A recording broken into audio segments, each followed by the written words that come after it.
New Jersey home late Sunday afternoon. Judge Salas was just assigned the civil case suing Deutsche Bank over relations to convicted sex offender Jeffrey Epstein. Lawmakers back in Washington, D.C. negotiating a new coronavirus stimulus bill. It will take a good faith bipartisan cooperation from our Democratic colleagues to actually make a law. That productive spirit is what got the CARES Act across the finish line unanimously. Senate Majority Leader Mitch McConnell of Kentucky saying the next measure has to be smart and targeted. This is USA Radio News. Balance of Nature, changing the world one life at a time. I like the product very much. I wake up in the morning, I'm wide awake, and I'm raring to go. I'm almost 76, and I'm working 2 different property management companies 6 days a week, and I was really, really dragging. I mean, I could barely get myself to work. And it all culminated when I started taking Balance of Nature. It didn't happen right away. I had to take it for a little while. And all of a sudden, I just made a mental note, hey, I'm feeling better. And I am, so I really like this product. Experience the Balance of Nature difference for yourself. Right now, Balance of Nature is offering free shipping and 35% off on any new preferred order. Start your journey to better health today by calling 1-800-2468-751 or by going to balanceofnature.com. And make sure to receive this special radio offer by using discount code USA. As riots continue to happen in cities across the country, such as Portland, Oregon, President Trump says he plans to keep sending federal agents to those cities that are experiencing ongoing violence. Portland was totally out of control. The Democrats, the liberal Democrats running the place, had no idea what they were doing. We're looking at Chicago, too. We're looking at New York. Look at what's going on. All run by Democrats, all run by very liberal Democrats, all run really by radical left. The Supreme Court is refusing a fast-track request from Democrats. USA Radio Network's Chris Barnes has more from Washington. The Supreme Court will not speed up the process of getting a dispute over President Trump's taxes back into lower courts, as justices declined to push by House Dems to expedite the case. Justices kicking the case back down to lower courts earlier this month, asking them to revisit the case, but they did not establish a time frame. You're listening to USA Radio News. Working from home? I'm Chad Dodd, veterinarian and consultant to Limp Bells. Here are some tips for keeping your dog fit while staying at home. Find 15 minutes twice a day and walk your pet at a decent pace around your place. Play hide and seek by hiding some kibble or favorite toys and letting your dog find them. If you have stairs and your dog is mobile, walk up and down twice a day for 5 to 10 minutes. Or better yet, try a power walk on your terrace or backyard for some fresh air. There are more helpful pet care tips at youmove.com, spelled YOUMove.com. How did something so simple as wearing a mask become such a hot-button, emotionally charged issue? Well, a lot of people point to social media as where a lot of these arguments begin with, whether that be Facebook or Twitter. I had a chance to catch up with Dr. Dean Hinnants. He's a sports psychologist, and he says when you're debating someone on Facebook, you have to remember one thing. You're probably not going to change that other person's mind. There really aren't discussions on Facebook because when I witness them, I don't see an authentic curiosity. And true discussion says, the nature of the word relationship is to relate. Like we'll pull up at a campfire, you tell me what you saw on your hike that day, I'll tell you what I saw on mine, and we'll sort of match notes. And we'll talk about the nature of hiking with some curiosity. And now there's a sort of a stiffening of position. I think people are even fearful, not just resistant to other points of view. It's like they've dumped so much money in a slot machine, they're afraid to change machine. I have never in my ever heard of somebody who said, I really believe this strongly, and then I was looking at Facebook on Tuesday and everything changed for me. It's like, no. Yeah. All I see is people who are so fearful about their position that they comes out in anger. Like, oh, I need to present this so that I don't have to even be curious about another point of view. For more news, you can find us online at usaradio.com. For USA Radio News, I'm Tim Berg. The following is an America Matters media production. The views expressed do not necessarily represent those of the station or its advertisers, although we think they should. But that's the opinion of America Matters Media.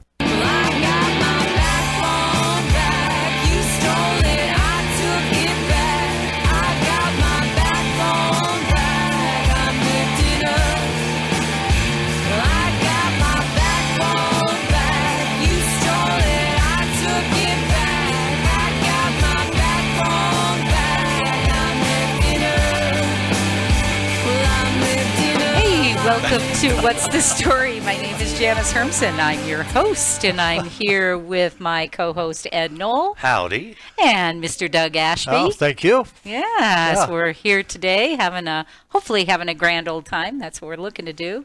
What's the Story is a show that shares information, and we've become much more informational than we used to be, I think, since COVID-19.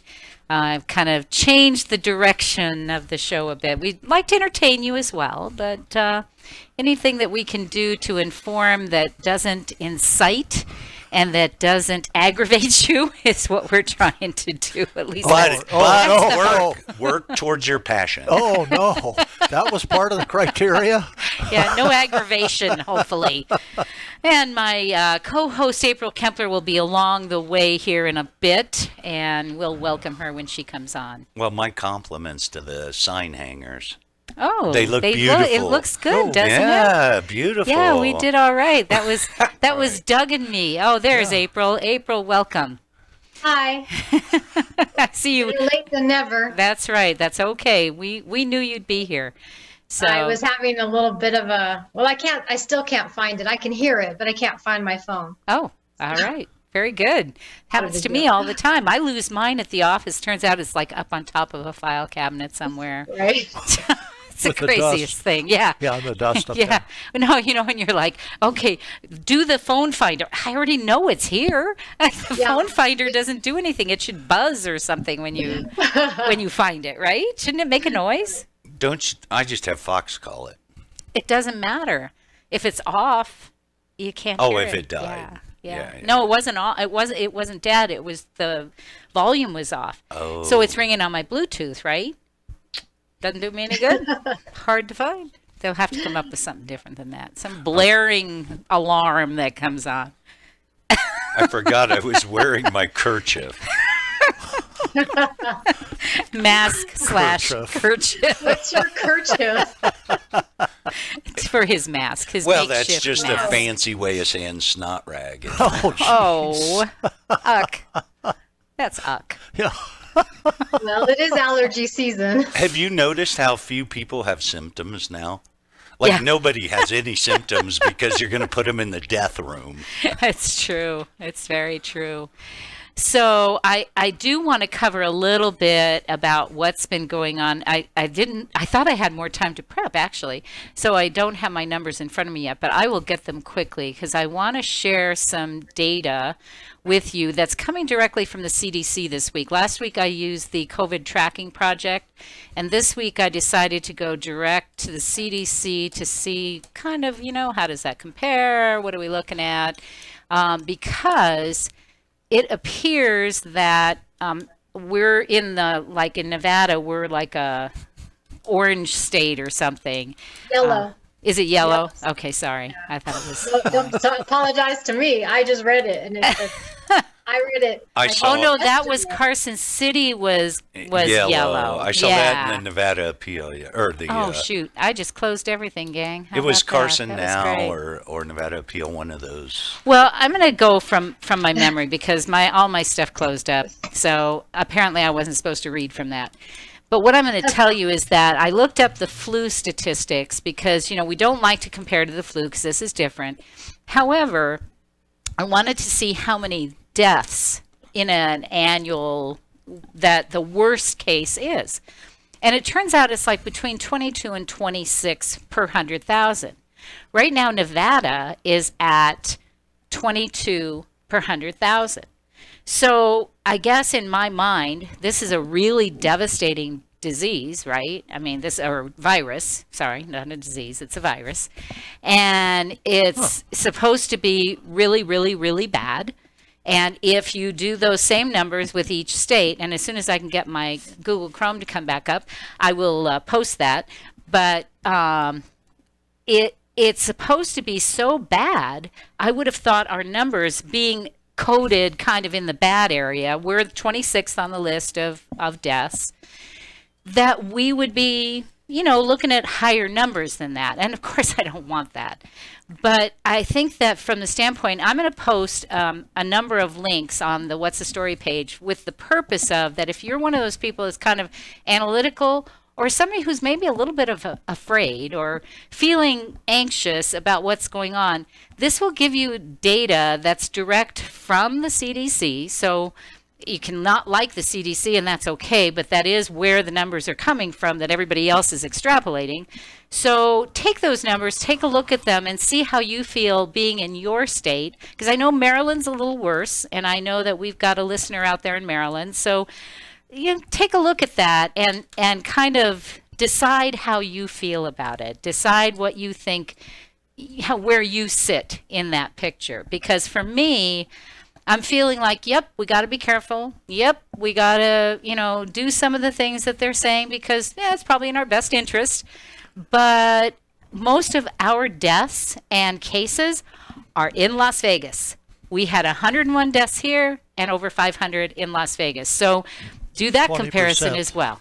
Pardon? Yeah. 20%. So do that comparison as well. And there are counties that you can go to in northern Nevada that have either little or few cases, little or none. Virtually no Yeah, virtually deaths. none. And some no deaths. There was one county that there were no deaths. So what I really wanted to do was to share some facts with you that made sense to me, that provide me with the data to inform myself. Quit listening to the news, and for me, I'm not telling you not to listen, and because all they're doing is expounding on how many cases there are, and I actually did an analysis of that, and that's very enlightening. You might want to do it because some of those numbers were very small if you do a per day number of cases, and we're learning about more cases now than before, which tells me, we're working through it. We are, I think so. So that's our cue to take it away and let our sponsors do some talking. So we're going to do that right now. And when we get back, we have Cecilia and Company coming on. Cecilia will be with us here from Cecilia and Company Hair Studio. So I know her. Stay with us. I know you do. All right. We'll be right back. Hey, all you entrepreneurs out there. Whether you have a small business or work from home, LeRue Press offers a virtual office and business address for all your business needs. Located at 280 Gregg Street, Suite 10, LeRue Press is your personal assistant for friendly all-day service. Need a conference room to meet with clients? You got it. With LeRue Press, you also get phone answering service, mail forwarding, package pickup, and even help branding your business. Call LeRue Press at 849-3814 or go online to lrpnv.com.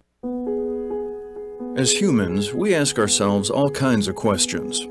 But what if we were forced to ask ourselves a question every day that affected the outcome of the most basic things, the most important things in our lives? The question is, what is your sexual orientation or gender identity? And the answer is the difference between keeping your job or getting fired. The answer is the difference between staying in your home or getting evicted. The answer is the difference between receiving medical treatment or not. Because in 31 states, it's legal to discriminate against people based on their answer to this question. LGBT Americans have the right to say I do, but they don't have the same basic rights as everyone else. Get the facts at beyondido.org. Brought to you by the Gill Foundation and the Ad Council. I'm Andrew Saul, Commissioner of Social Security. I'm here to warn you about telephone scammers pretending to be government employees. Some of these scammers may say threatening things like you will be arrested if you don't make payments or provide personal information. Do not fall for these tricks. These calls are not from us. Real Social Security employees will never threaten you for information or money. If you receive a call like this, hang up. Never give the caller your personal information, like your Social Security number or bank account, or send money in any form, cash, gift cards, wire transfers, or prepaid debit cards. Report the call to our law enforcement arm, the Office of the Inspector General, at oig.ssa.gov. Share this information with your friends and family. The nonprofit Reno Sparks Assistance League Thrift Shop is the main source of funding for 12 philanthropic programs. Staffed and managed by all member volunteers, they are proud of their reputation as one of the best and friendliest thrift shops in the Reno Sparks area. Their members work hard to make sure the merchandise is always of good quality, clean, and priced fairly. Come see for yourself at 1701 Vassar Street in Reno, open 10 to 4, Monday through Saturday. This is America Matters Media on AM 1180 KCKQ, a Lotus broadcast station. The power of radio since 1967. Wake up, the sun below. Got another road to sow. Let the fire feel the hope swelling up from the depths of my soul. Want to expand your advertising dollar? Sponsor this or any America Matters program by calling 775-827-8900, extension 2. Now back to the show. Welcome back. This is What's the Story, and the whole crew is here today. And we have what is rare, which is an in-studio guest. Welcome to What's the Story, Cecilia. Thank you. Happy to be here. And what am I supposed to call her? Seal. Seal. There you okay. go. So that's Seal, everybody. That's her familiar name. That's her familiar name. Well, I don't know which one I'll use. Whatever comes out of my mouth, I suppose. And probably Cecilia for the moment is with Cecilia and Company, which is why, hair studio, located on Mount Rose in Reno, Nevada. And she is here today because Ed invited her to be a part of our business spotlight.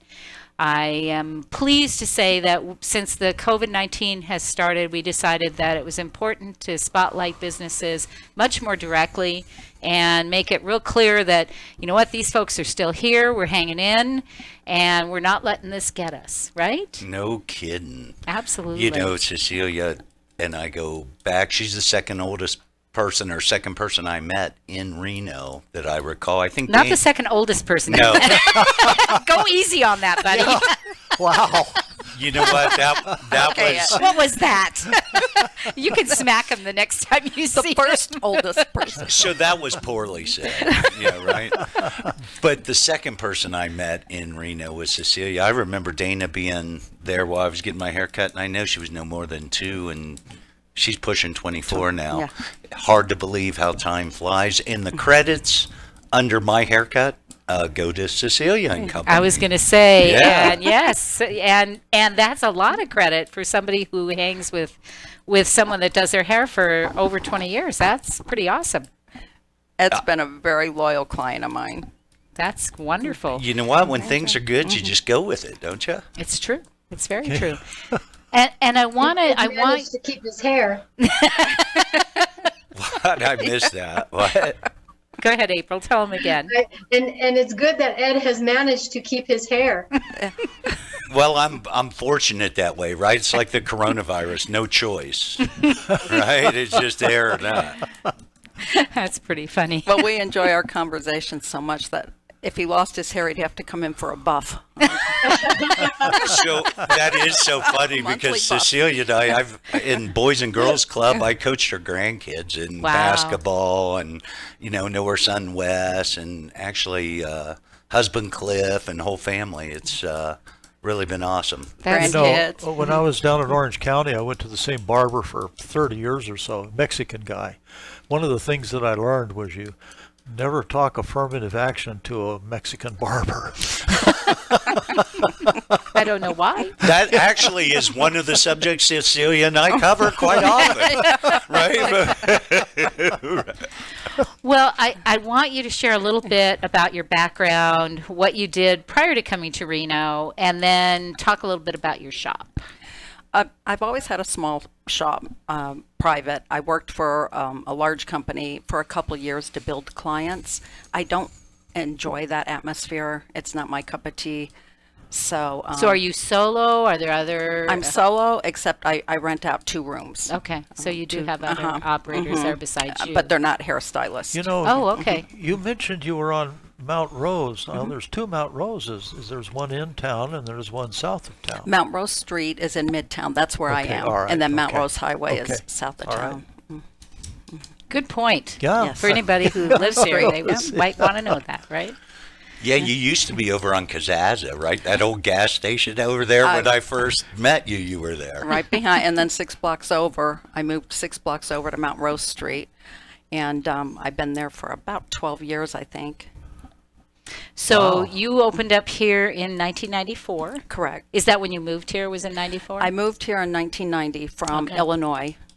And lucky me. No, leave her alone. She's a Buckeye. She was born in the great state of Ohio, and she was just passing through Chicago. That always amazed me. Was somebody in Illinois wake up one morning and say, I think I'll go to Reno? Oh, well, there was a reason for that, though. There was a reason. Yes. Oh. My ancestors, my mom's ancestors, were old-time Reno people. They really? actually built all that property across from the pepper mill where Clary's is. They built that. They built the RV park behind that. So wow. Yeah. So they've she been had here since like history, 1940. Is that a favorite uncle, maybe? I would. Well, unfortunately, they sold it. Darn. About 20 years ago, 25 years ago. So as part of how you do your networking now that COVID has hit us, and actually before I do that, let's talk a little bit about the essential versus non-essential. You know, we were talking about how bars, salons, even restaurants, as far as going inside, were shut down in the beginning, and there were only certain businesses that were considered essential. And we were one of the essential businesses because we do mail, so that's fine. But we didn't really feel like we were any different than you or Ed or anyone else out there doing business. So talk to us a little bit about how you felt about that designation of being kind of non-essential. Non-essential. I understood it to a point. I'm not, like food at a grocery store or something like that. Yeah. And I'm fortunate because I'm older. I only work part-time. I'm not a single mom doing hair, trying to support 3 children. Right. That would have been a lot more essential if I was at that point in life. But as far as being a business, you still had to pay the rent. Still had to. None of that stops. Your rent, your insurance, your And your I think that they could have Mm-hmm. chosen a different word for it. I think that's really my objection. Is the designation of essential is like, wait a minute, we're all essential. We all have to pay our rent. We all have to do what we do, and $1,200 is not going to make a huge difference. Don't you think that was a total government Freudian slip? Yes, I do. I mean, I really do. I think it was true. Yeah, no, I do think it was, but at the same time, I think that it gets lost on them too. That we are essential. All of us are essential for ourselves, right? What business isn't essential that's out there trying to make a living and do what they do? And for some of my clients, I also go to City Vista, which is a 55 and older complex. I go there a couple hours a week, and I go to Reno Valley assisted living home. Were you able to do that during this time? I was not. Right. And for those people, it is essential. Some of them cannot get in a shower and shampoo their own hair. They come down for a shampoo, and it's essential for their sanitation. Right. So, did the staff that was at those facilities then have to take that role? They're not supposed to. Legally, they're not supposed to. I'm assuming that the techs that come in to help them could shampoo their hair, but they didn't like it. Some are on scooters and motorized wheelchairs, and they can't get in the shower, so they come in for me to shampoo their hair every week. Right. So I think that it's hard, especially in that situation. I think it's hard for people to understand how difficult that is for somebody that maybe can't raise their arms up. They can't brush their own hair, and unfortunately, and I was not aware that they can't help them with that the staff couldn't help them. Right. I always wondered why they didn't do it. And I think that maybe I'll make a suggestion to some of these facilities that we help print up something for them to notify the family that that's not something they can do. And they're definitely not supposed to cut their hair. Right. That I was aware of. And a lot of the tenants were asking them to cut their hair. Of course, yeah. Or asking me to come in and do it in their apartment, which wasn't kosher either. Yeah. Right. Yeah. Yeah, it's amazing the things that you don't realize, especially in that situation. So it's So young people sneaking beer and old people sneaking haircuts, right? Right? So that's what I think. These high-risk people, they're trying to like finagle their haircut, right? I mean, it's ridiculous. When you're offered $100 to go cut someone's hair at their house, you know, Right. a man's haircut, it's like, that's tempting. What did you say, April? I was saying my mom actually fits into that category. She's not in, she's in her own home and living with my father, but she has shoulder problems and she gets her hair shampooed and she couldn't, and colored. And so she couldn't get, she lives in LA and she couldn't get it done. And my father had to do it for her, wash her hair. Yeah, I just think that they're that is close to home what you're talking about. Right, simple little things that you just really don't even think about, right? I mean, who thinks about the fact that you can't lift your arm up, right? And that would matter. You know, I mean, you just say, oh, I can't lift it up, no big deal, right? Right. But it is a big deal. Or your Especially- scooter doesn't fit in the shower. Right, oh yeah, oh that's I used to horrible. just take my dad out in the yard and turn the hose on him. Well, I was thinking on 99-degree days, that may not be so bad. That's right. He might have liked that, actually. That's a good idea. We should have thought of that for Joe. Which chapter is that in your book? I missed that one. Yeah, I missed that chapter too. I read about you and your dad, but somehow I didn't read that chapter. I think that's going to be in the next book. Yeah, Maybe so. Maybe actually, so. it was a footnote. So But Cecilia, it wasn't a fire hose, right? It wasn't we're going to keep you for another segment, but I'd like you to share how people can get a hold of you. I just by phone or text. Okay. And that number is 775-722-5377. And we're going to talk Ed into getting you an email address at least, right? We're going to get her on the Cecilia's computer. anti-high tech, right? She's Oh. fundamental boot Gotcha. leather, right? Boot leather. Well, And then I do have an email. I just don't check that very often. Well, when we come back, we're going to talk to her about how she gets her clients, since she's not the techie gal. You're not going to find her on Facebook or any of these others. This might be a great lesson for all of us. The old days, right? Yep, same old. Real people stuff. All right, we're going to be right back. This is What's the Story. Would you like more energy? A photon sound beam may be the solution you need. A photon sound beam uses electrical energy to ionize gases that generate ozone and light to enter your body directly through the skin. The energy produced by a photon sound beam assists your body's healing process. It does this by improving the electrical energy of the body's cells. Get your photon sound beam by calling 702-444-LUCKY. The optimal cell voltage for the body's cells is between 70 and 100 millivolts. When cell voltage decreases below 60 millivolts, the cell becomes weakened and diseased. For example, cancer cells usually have a cell voltage below 30 millivolts. Call 702-444-LUCKY and order your photon sound beam today. A longer, healthier, and more vital life is only made possible with optimal cell voltage. The photon sound beam has also been found to be effective in relieving pain, inflammation, and joint stiffness, as well as improving immune function. Call 702-444-LUCKY and get a free quote for your photon sound beam. That number again is 702-444-5825. Matthew. Oh, sorry. It's okay. I just need you to listen to me. I know that a lot of times, Mom, it might not seem like I'm listening to you, but I am. I hear you. And what you say really does matter to me. I mean, let's be honest. No kid likes rules, but I get why we have them. I hear you, and I know it's because you care. All the talks we've had over the years, including what you've told me about not using alcohol and other drugs, they stick with me. And believe it or not, they really do make a difference, especially at times that matter most. Hey, want a drink? No thanks, I'm good. So thank you, Dad, for talking and preparing me for what's ahead. Thanks, Mom, for never giving up and always being my biggest fan. Thank you for letting me know what you expect, so I can try to meet your expectations. Thank you for talking. For more information about talking with your kids about underage use of alcohol and other drugs, visit underagedrinking.samhsa.gov. Social Security is with you through life's journey from birth to retirement. As your life changes year to year, so do your needs. For over 80 years, Social Security has helped to meet your needs and is committed to improving access to the services that make a difference in your life. Today, you can verify your earnings, estimate your future benefits, apply for retirement, manage your benefits, and even change your address, all from the comfort of your home.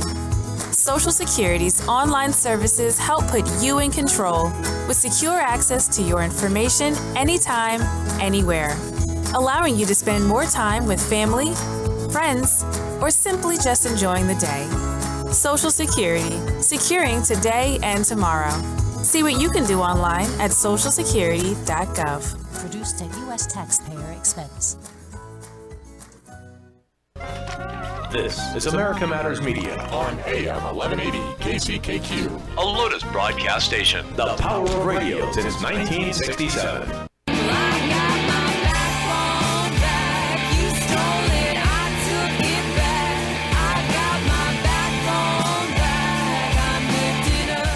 Unable to listen to the whole show? A recording of today's program will be available later today.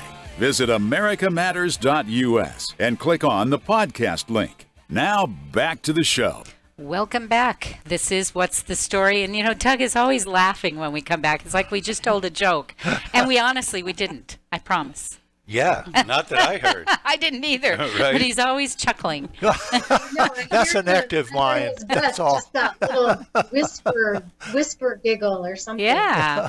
Well, when we were on the break, we were talking about the fact that in my youth, I actually went to cosmetology school. And that was actually in North Hollywood, April. And, Okay. and I didn't finish. Just so you know. You were a beauty school I was a dropout? beauty school dropout. When they told me I had to do 100 manicures, I said, I'm done here. Oh, dude, 100 manicures to graduate. And in addition to that, when I started getting those quarter tips, I was like, oh, I'm done. This is for your blue hair. I'm not doing that. So it takes a lot to muster through certain parts of that, and in that process it brought up some other conversations. So you guys continue on with what you were. He's looking at me like he didn't know what I was talking about.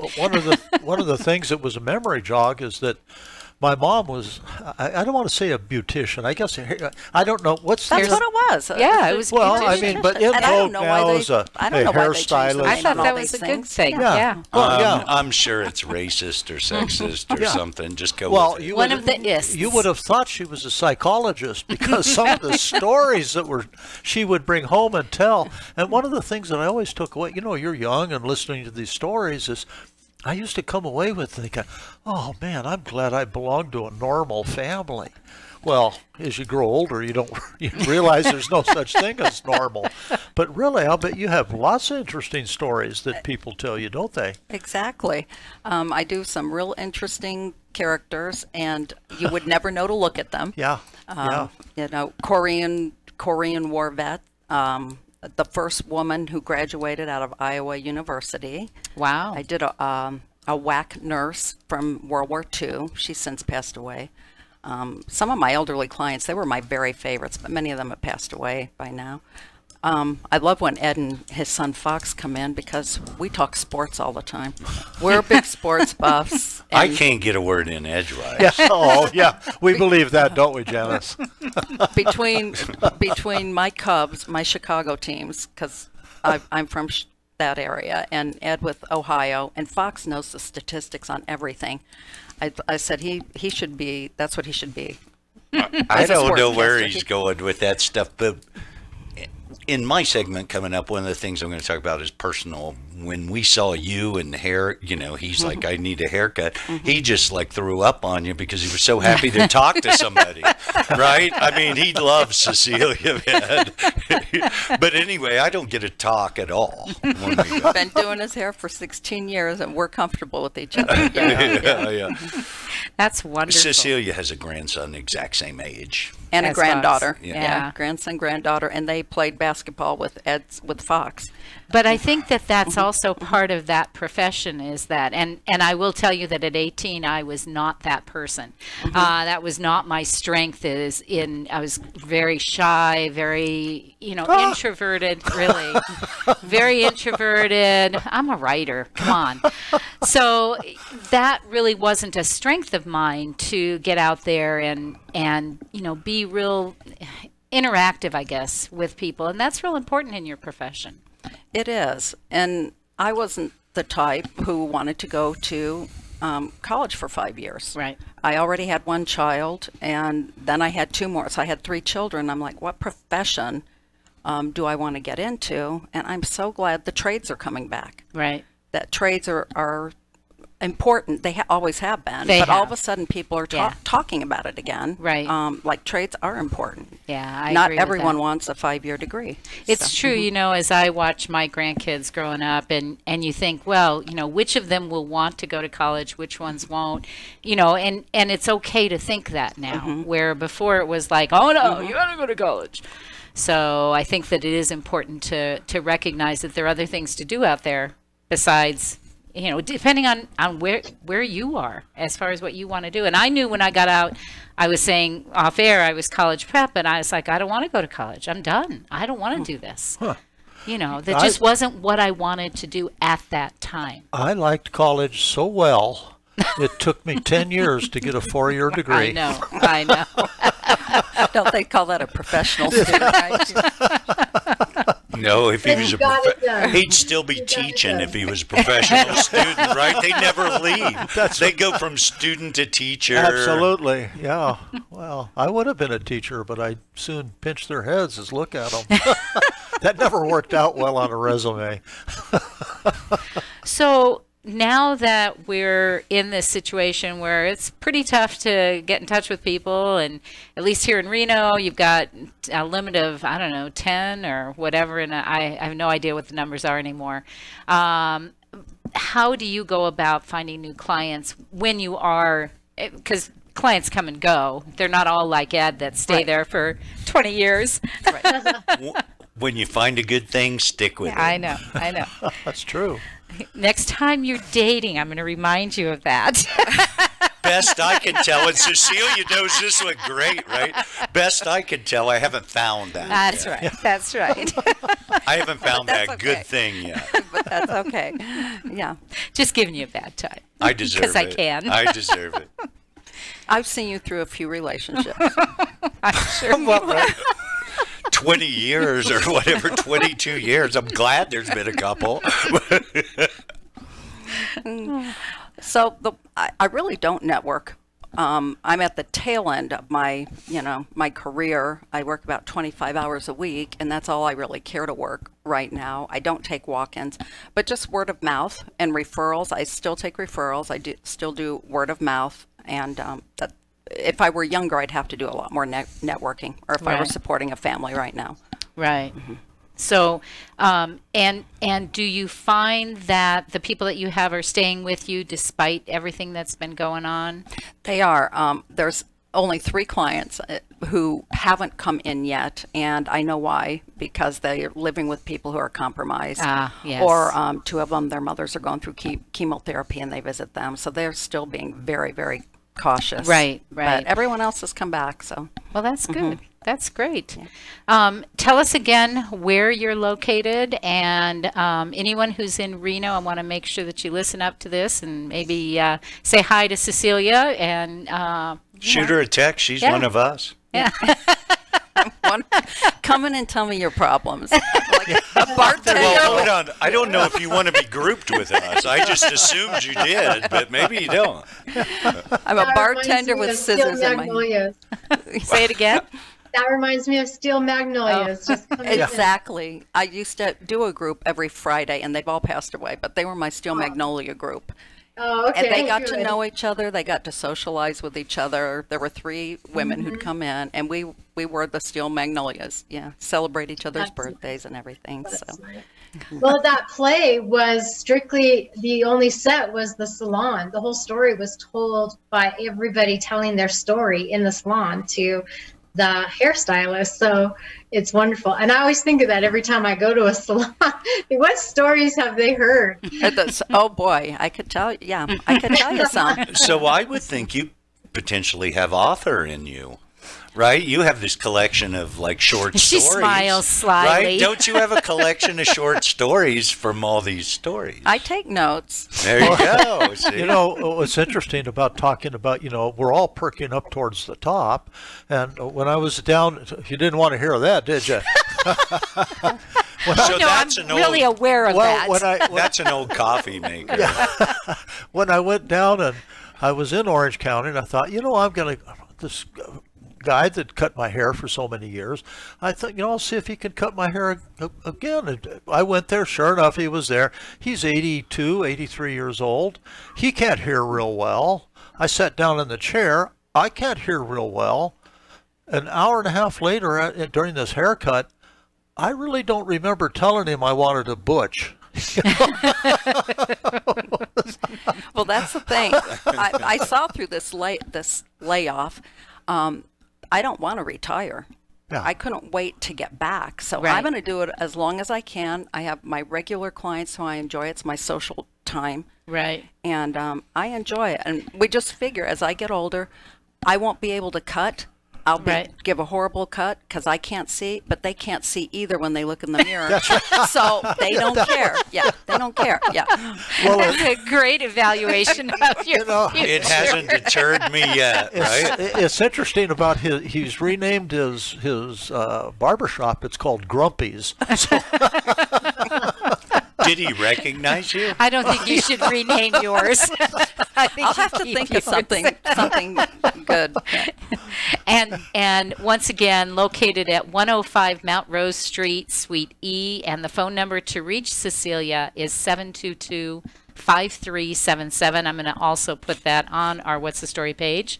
And I know you're not actively out there looking, but you never know when somebody needs a good stylist, you might just be interested in having a new story. You bet. Contact me by appointment only. There you go. That's perfect. And that's great. That's the way you do it, I think, right? And especially if you don't want to retire, because people come and go, and right now it's so in flux that you just don't know what's going to happen. So exactly. So we were really glad to have you on the show today. I know you were a little bit nervous. You're going to hang with us, but you're going to hang with us through the last segment, even though we're okay. Good. All right. So Cecilia's going to stay with us. Ed's going to stay. I think we're all staying. Yeah. I don't think we're going anywhere. April, are you staying? Yes. You better. You've got your segment coming up. I sure do. Yeah. Tell us what you're going to talk about in 10 seconds. How to be happy and endure at the same time. There you go. Perfect. With baby seagulls. We'll be right back. This is What's the Story. Businesses, writers, check this out. Go to lrpnv.com to get your printing, publishing, and professional services today. Need a virtual office? A place to receive and forward your mail with professional address and suite number for your business? Someone to answer your telephones? Want to rent a conference room for only $15 an hour? What about that book you've been wanting to have printed? LRP Printing and Business Center can do it for you, and they have a professional assistant on site daily, Monday through Friday. Just call 775-356-1004. Need copies, business cards, invoices, books, booklets, or graphic design to help brand you or your business? Just call 775-356-1004 or go to lrpnv.com. With a great selection of new and used books, you can get your printing done and a book to entertain you in your time off. And don't forget, you could have your business sponsoring the Book Hound radio show, just like Andrew Martoni, author of Little Man in the Map, does every week. Just go to lrpnv.com. That's lrpnv.com or call 775-356-1004. They'll provide solutions for your business and writing projects.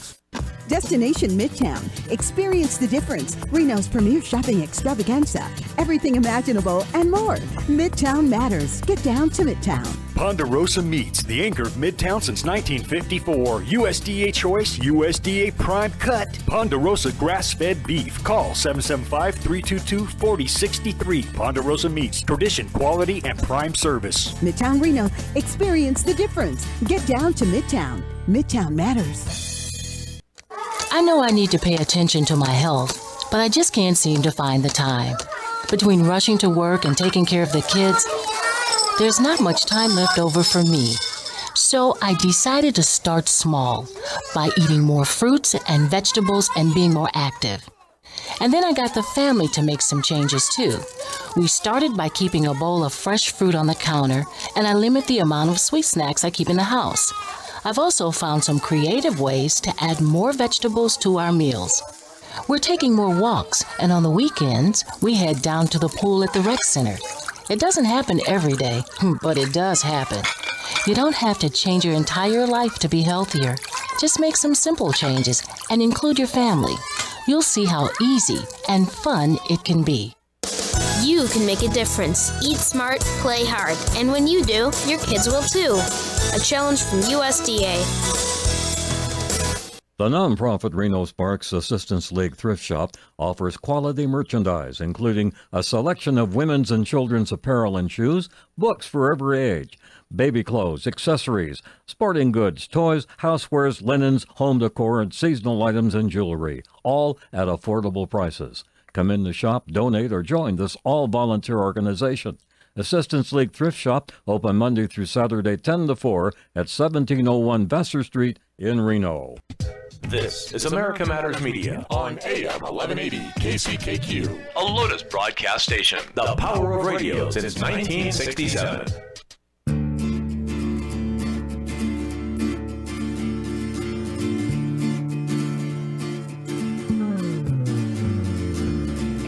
Now she's gone like a... To join the conversation, call 844-790-TALK.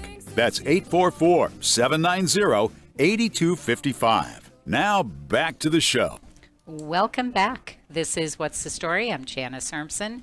I am your host, and I got a whole crew with me here today, including our guest from last segment, Cecilia, who is with Cecilia & Company Hair Studio. So we're all going to hang out here because it is time for Reno Gal Says, and that is April Kempler. And April, you shared with us a little bit about what your topic is for today. Why don't you share it again with our audience? Okay, well, briefly, how to be happy and endure at the same time. But I'm not sure what's controversial about that. Nothing. That's what I was looking for, controversy. Oh, I see. Okay, good. No. He will say there is absolutely nothing controversial about anything you do. Oh, there might be a reason for that. I might try real hard not to be controversial. But, last week I talked about endurance and how we can have a false hope or expectations, and it's not realistic. And that leads to disappointment and depression, and that's not a good feeling to have. And I'm not sure that I talked enough about how we can endure. You can endure with joy. We're in this situation right now, and everything's unsure about where we're heading with are we locking down again? Are we limiting things? Where are we heading with this? And in the meantime, we have to get through it the best we can. And these days that we are going through this, till there's a vaccine or till there's whatever it is that we need to make this, be controlled, it should not be defined by these feelings of depression and grief and turmoil. We really need to look to endure with joy, despite the problems that we have. And joy is always a quality that's been elusive to me. It's not one that I've ever been able to really clearly grasp the idea of. But lately, over the weekend, we've been listening, Paul and I, a series to talks that are faith-based, and joy was something that is the theme, and it's been more clearly defined for me, and that it's a quality of it's not based on extenuating circumstances. It's not based on something that happens to you or because of something else. It's an inner quality. It's a quality of a spirit, really. And so you can have joy while even having problems and turmoil. You can find joy. And one of the things that we can do is not focus on what we can't do, not focusing on our problems or our limitations. And maybe, we've been talking about elderly ones a lot today, and they do have so many challenges just being older. And so it's true they have challenges, but to obsess on the challenges of being elderly is counterproductive. So another thing that we can do is, so many people, there's so few places you can go these days. So there are probably 90% more people outside walking around. When I go out, I'm one of them. I've never been an outdoor or outdoorsy girl, but I, kind of turned into one. And so a lot of people have nothing else to do and nowhere to go but to go outside. And that is wonderful, because outside is this wealth of things that we can look to that will cause us to have an inner sense of peace and joy. There's nature. Just thinking about flowers. There's like aroma. April, at this point that Ed's going to cut in with. Yeah, we know where it's going. I was going to pigeons. No, it wasn't pigeons. I was going to say how wonderful she is and right she is, but how many government officials, including our own governor, have any joy? And that total adversity you're talking about is the coronavirus, right? Half full, nobody happy. Not one person on TV could you say has any joy in them. No. Right. Nor are they looking going, hey, this will pass, right? There's no leadership on this. We're stuck here. Well, no, we're not. I mean, you're out there. It feels like we're stuck. And I'll be honest, I'm the first one. I go in and out. Some days I'm happy. I'm like looking at a tree and that makes me happy. And then some days I want to cut the tree down. And so sound like George Washington. I go in and out, and it's really hard to keep a grip on it. And so if I'm feeling this, I know that many others maybe feel it even a little bit more acutely than I do. And so what can we do to get through the trial? For the time being, we're just living this day to day. So we have to endure, but we have to endure with joy, because it cannot be defined by grief. Well, I think that's very important. I think it's a good point. And I think that I mentioned before that even I'm normally, I'm always up. I don't do a whole lot of depression stuff. It's not in my makeup. It used to be, but I learned how to overcome that and become a different person, which is really good. But even through all of this, because of the news, because of the negativity that's out there, which is kind of why if you look at our What's the Story page right now, you'll see where I'm throwing a whole bunch of facts at you. The whole reason I'm doing that is because nobody should be listening to this and not finding out data for themselves, because they're spewing hype, they're spewing clickbait, they're spewing I talked to fear. I talked to somebody and I said, we're so small as a company. There's not a lot I can do, but what little I can do, I'm going to do. And this is part of it. So exactly. I appreciate others. I appreciate your contributing to that. Try to be generous with your time. You're helping. You're helping, giving us information that will make us not feel so bad. Right. And that is the point. We don't need to feel bad. There's plenty bad going on. Exactly. We don't need to. Every day has enough. What's interesting about this is, the life cycle of a news item is usually a week, right? Right. Well, this has gone on, for 4 or 5 months? Oh, my goodness. Everybody is burning out. They're tuning out and burning out, and they're going back to doing what makes them happy. Right. So, and we should, and I'm glad we are. Yeah, they'll just have the regular murders, thefts, and like fatal accidents on the news. They wouldn't have coronavirus anymore. And I think part of what's getting lost, too, is this particular individual I was talking to this weekend said, the thing about what's happening in Portland, and I had to really stretch to know what he was talking about. The fact that Portland's being overrun after this George Floyd thing. Yep. And it's anarchists and maybe Antifa. I don't know if it's but that's what I mean. I don't even know, really, and I should know.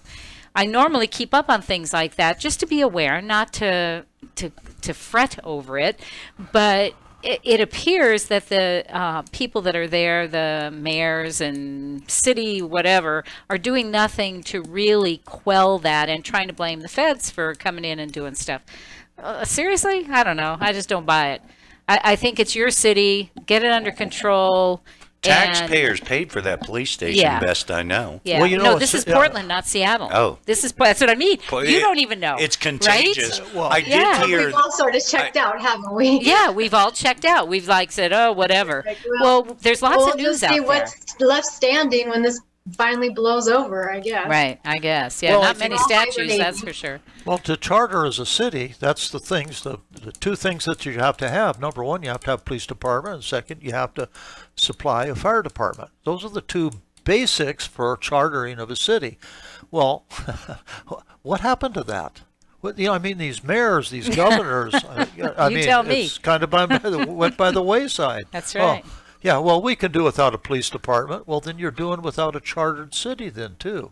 So, I never thought about that. It's always amazing to me how all politicians, right? They got in place hoping to have all this money to spend. Everything was great. The economy was good. They're licking their chops at all this cool stuff they get to do. It's easy street. And now they have to work. Yeah. Now they have to be a leader. Well, and basically nobody's got it. Well, none of them are. I think Margaret Thatcher said it best. Eventually you will run out of other people's money to spend. Right. It's going to happen. I don't know, man. I might be dead before that. Looks to me like they're doing a pretty good job. Yeah. Well, yeah. So April, did you want to wrap any of that up, or are you kind of butted into your segment there? It's okay. I wrapped it up. Okay. Well, I appreciate the fact that that you're trying to share some good thoughts for people and help them to go ahead. I was going to say one of the challenges you have, like Cecilia has grandkids at home, right? I have a son, right? I mean, he's seen me, his mom, my brother, right until football practice started, and kids don't have anything to do, can't go anywhere. They need to get back and participate, just like you're talking about others. Everybody's got to get back and start living. Otherwise, right, that never is in the equation, is it?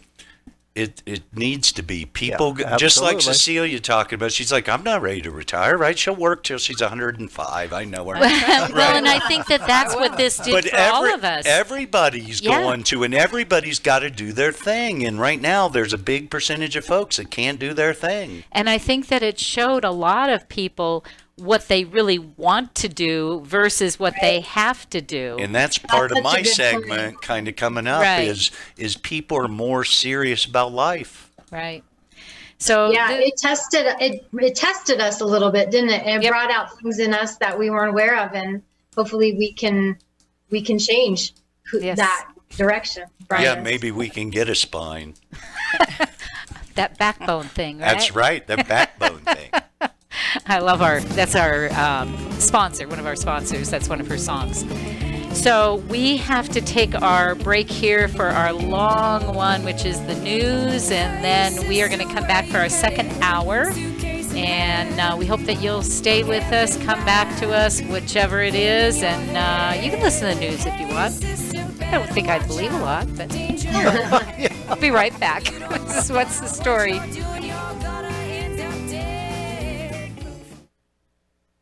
Most of us like to be out in the sun. That's why sunscreen and other safety measures are key to protecting your skin from aging and cancer. The FDA recommends using a sunscreen with a sun protection factor, or SPF, of 15 or higher. Also, look for broad spectrum on the label.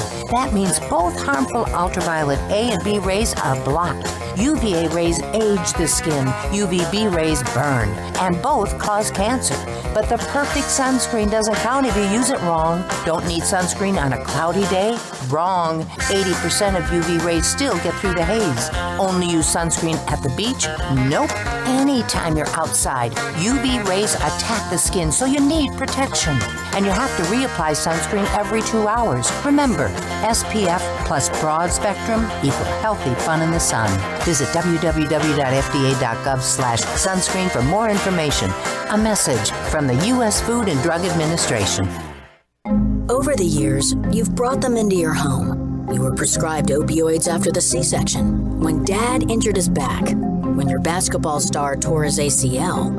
Opioids helped with the pain, and you held on to them just in case. But did you know holding on to unused opioids puts your family at risk? Opioids are powerful pain-reducing prescription medicines, but most people who are prescribed opioids don't finish their prescriptions. So millions of unused opioids are sitting in homes across the country. And tragically, more than 100 Americans die every day from overdoses involving opioids. What can you do to protect your family? Remove the risk of unused opioids from your home. Pills, patches, or syrups in drawers, purses, and cabinets, anywhere they might be hiding. To find out how to dispose of them properly, visit www.fda.gov/drug disposal. This is America Matters Media Radio, heard worldwide on the web at americamatters.us and on KCKQ 1180 AM, Reno.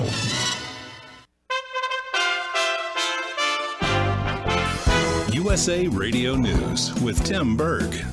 President Trump says he'll keep federal agents in cities that are experiencing ongoing violence. Portland was totally out of control. The Democrats, the liberal Democrats running the place, had no idea what they were doing. The president also says those people involved, they're not really protesters. These people are anarchists. These are people that hate our country, and we're not going to let it go forward. Over the weekend, rioters forced their way into a Portland Police Association building and lit dumpsters on fire. U.S. Attorney for Oregon, Billy Williams, estimated that a dozen people have been arrested on federal charges, including arson and assaulting a federal officer. Lawmakers back to work in Washington, D.C., working on the next coronavirus relief package. It's expected to be around $1 trillion. This is USA Radio News. Balance of Nature, changing the world one life at a time.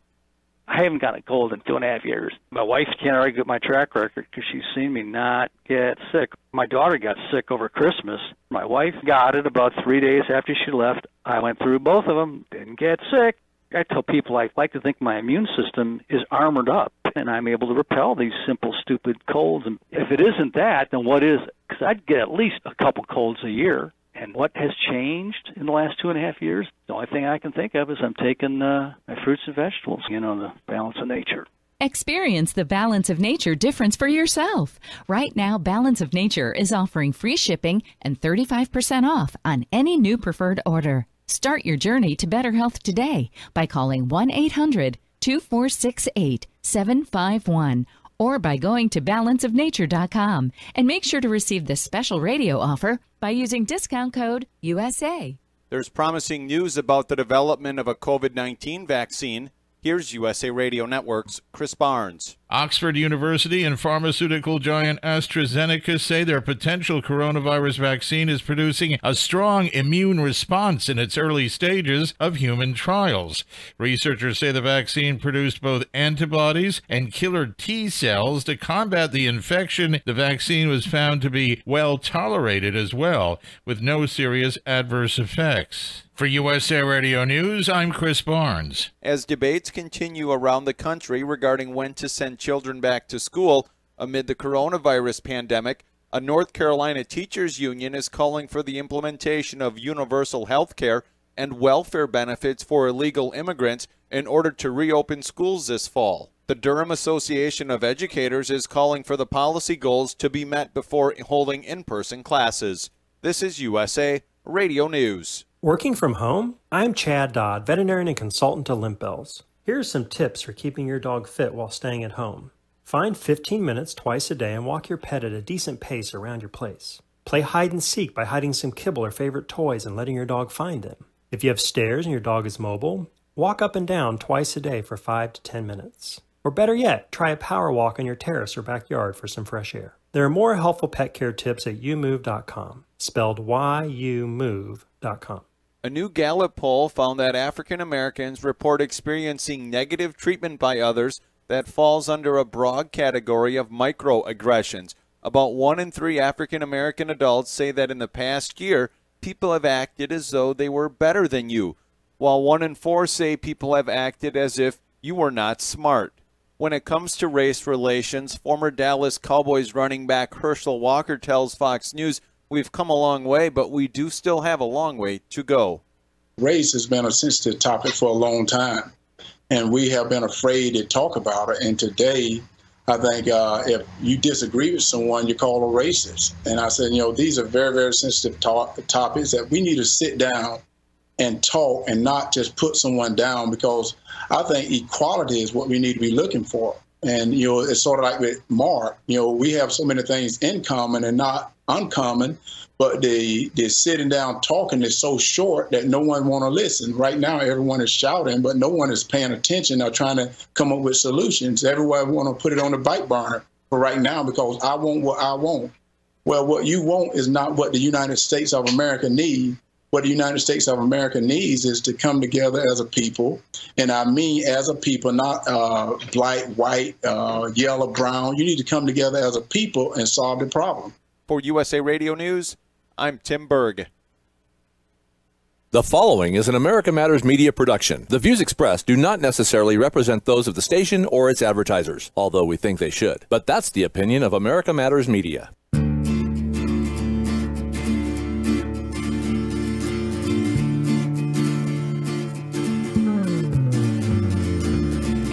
Now she's gone like a little in a song all the way to MIA, where she thinks that she belongs. Poof, now she's gone like a little in a song all the way to MIA, where she thinks that she belongs. Welcome back. This is the second hour of What's the Story, and we are glad if you're here with us. And if you weren't here for the first hour, that's okay. You can listen to it. It's posted on our YouTube channel after the show, and it's also on Facebook on our What's the Story page. Just don't do it again. Never miss an hour of this show. Right. That's right. Listen to Ed. We know where you live. That's right. Oh, now he's threatening April. What are we going to do with him? I have no idea. Is that enduring, Ed? Is that what you're doing? Yes. You're enduring. So right, man. A lot of stuff I'm messing with now better not be enduring, right? Right. It's But just is your flashing adversity- through. Is your adversity real or imagined? So good question, right? I think mine's almost always real, right? But definitely our thoughts. And the coronavirus is, we can talk about whether it's real or not to us here right now, but it's there and it's probably, without merit. Well, there you go. So this is our current events section. Wow. I don't know if I really want to talk about current events, but I'm going to try and share some stories with you that are current and not always bad, although this first one that I'm going to lead with is about the second stimulus check and when could the new payment arrive. So I don't know how you guys feel about the whole stimulus thing. I think that there are probably people that needed it and it was helpful, and I think Ed, that you felt it was pretty good. I bought bath towels, yeah. Bath towels and shower curtains in both Fox and I's bathrooms with that stimulus check. Some people bought food. I get that, and I was one of them 10 years ago. Right. That's why they're balking about sending the second ones out. Right. I haven't paid my taxes yet this year. So. Well, and the only problem I have with it is probably similar to a lot of people that are wondering just where are we getting the money? It's How are we going always to pay like for this? too late, right? The barn door's open. Yeah, so they're back in session, and they're going to, they say, discuss the ins and outs of a second stimulus check. I'm not sure how much discussion is actually going on. I have not watched those programs either. But the pressure is on to hammer out the size of the overall package and who would be eligible. And, of course, Nancy Pelosi is saying you can't go home without new legislation, pointing out that the House passed the HEROES Act 2 months ago and that Senate has not taken action. So it sounds like the same thing is going on as always. The House is trying to pass things. The Senate gets it. Nothing happens. The Senate passes things. The House gets it. Nothing happens. It sounds like we're at a stalemate. So I'm pretty sure they'll do something, but God only knows what they'll attach to it. You got to love democracy at work. Yeah. No, you'd have to love democracy. I don't think it does work. Well, it's totally working now. I think this crazed out of our, things that are happening. The government holding together with all these opinions. Look, could you stress a government any more than the pandemic?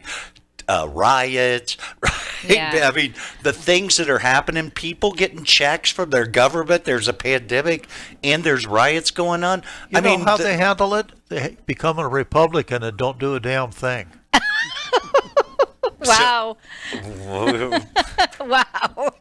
All right. Well, is that not true? Hang on. So when was the last time you saw Republicans stand up and say, burning a town is not right?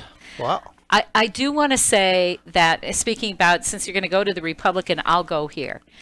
on Tuesdays, I do a show with Basil, the comedian, on A Pinch of Basil, and he has Gus Bilirakis from Florida, who is a Republican. And there are many times that in our discussions, he talks about the bipartisan efforts that are made in the House that we probably don't hear about from our news media, that they're actually working together on different bills. And they're, for the veterans at least, and he's on the Veterans Committee, there are a lot of things that they've done on a bipartisan basis. So I do kind of want to put a shout out there to Gus Bilirakis and say he's a Republican, but he works on a bipartisan basis with Democrats that, you know, I'm glad they you get started this done. with saying it was on a comedy show. So Don't you think it's the exact so same thing as last mean-spirited. election, right? I mean, so Trump's the only one saying things that like conservative people feel and believe. Yeah. Just like last time, they go, "Hey, way to go!" No one else is saying it, right? Yeah. And so I think it's like Trump too. It's the way the election's playing out in this whole pandemic and people getting tired of it. I mean, for me, you know, it has to do with the state of emergency. It's ridiculous that we have it, right? Our hospital's not overwhelmed. He needs to give us back our rights. Okay, so before we close this out, because I only have a little over a minute, there is a comet streaking past Earth. Does anybody know about that? Yeah. Yeah? Yay, somebody did. There you go. It's Comet is streaking past Earth, providing a spectacular show. It's supposed to be out about 8:45 underneath one of the dippers. Yes, so it's Comet Neowise, the brightest comet visible from the northern hemisphere in a quarter of a century. And guess what, gang? This isn't going to happen again for another, I believe they said 7,000 years. So I think that maybe, yes, it will be about 7,000 years before the comet returns. So I wouldn't suggest waiting for the next pass, unless you think you're going to live a while. I'm glad it's at 8:45 and not at 2 in the morning. Are you sure this isn't like the supermoon? They said that about the supermoon, and it shows up like every other month. I'm just telling you what I'm reading. So I'm going to post this story for you as well. So if you're interested in comets, when is it? It's happening now. It's Really? happening now. And yes. I look towards the dipper. I forget which one. I will post this on what's the story, so you can go in there and you can take a look. I think it's under read the Big article Dipper. and so everybody learn about the comet and go outside. If you're going to go outside, take your mask off. Look to the sky. Put up your binoculars and check out the comet. now? I don't care. Stay 6 feet apart, but put your mask off and breathe the air. Breathe the air. See, Doug, you ask, she delivers. There you go. Yes, there's a comet out there. Such a worthy topic. It is. Yes, and make sure that you go to SusieHussner.com because that music that you're hearing is hers, and you need to buy her album. It is awesome. I did, and I love it. What does she call her music? We got to go. We'll be right back. Hey, all you entrepreneurs out there. Whether you have a small business or work from home, LeRue Press offers a virtual office and business address for all your business needs. Located at 280 Gregg Street, Suite 10, LeRue Press is your personal assistant for friendly all-day service. Need a conference room to meet with clients? You got it. With LeRue Press, you also get phone answering service, mail forwarding, package pickup, and even help branding your business. Call LeRue Press at 849-3814 or go online to lrpnv.com. All right, crew, let's get her dug. Honey, you want to give me a hand? I'm planting that tree, remember? No matter how large or small your digging project may be, no matter how urban or rural, you must always call 811 before any digging project. 811 is our national one-call number, alerting your local utility companies to come out and mark any lines they have near your dig site. You must call 811 at least 2 to 3 business days before any digging project, so you can avoid hitting our essential buried utilities. This includes natural gas and petroleum pipelines, electric, communication cables, and water and sewer lines. So before you do this or this, make sure you do this. For digging projects big or small, make the call to 811. Brought to you by Common Ground Alliance. As an 18-year-old, I let my mistakes kind of take over my life. I was 0.5 credits away from completing high school, and I didn't do it. 10 years later, at age 28, Jackie finished her high school diploma. When I found out that I was pregnant, I know that I had to do something for myself if I wanted to make her a better person and provide a better life for her. My family never stopped pushing for me to be better because they knew what I could become and who I could become as a person. My support team is amazing. The educational director, my sister, and even my 7-year-old daughter has just been more than the support that I could ask for. I've been given an opportunity, and I'm just thankful for it. No one gets a diploma alone. If you're thinking of finishing your high school diploma, you have help. Find free adult education classes near you at finishyourdiploma.org. That's finishyourdiploma.org. Brought to you by the Dollar General Literacy Foundation and the Ad Council. The Assistance League Thrift Shop at 1701 Vassar in Reno supports programs for children, seniors, veterans, and sexual assault victims. This nonprofit thrift shop sells clothing, housewares, small appliances, and furnishings, all donated by members of our community. Their all-volunteer membership is on hand from 10 to 4, Monday through Saturday. Check their website at www.renosparks.assistanceleague.org. Help your community by shopping, donating, or joining Assistance League. This overload. Shannon Lawson here. Join us for the Nevada Radio Roundup, Fridays at 2 p.m. A good news variety show all about the local scene. The Nevada Roundup, Friday at 2.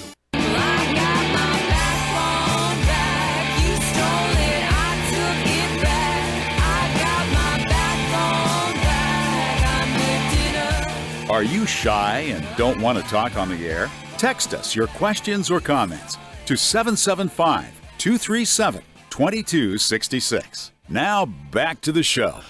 Welcome back. This is What's the Story? I'm Janice Hermson, and we always have a great time talking when we're off air, and we're just kind of rehashing some of those COVID numbers and the fact that we don't think that anything's real. How about that? Nothing's real. Figure it out for yourself, and just don't buy the garbage, right? Yeah. It'll keep you happier, right, April? I hope so.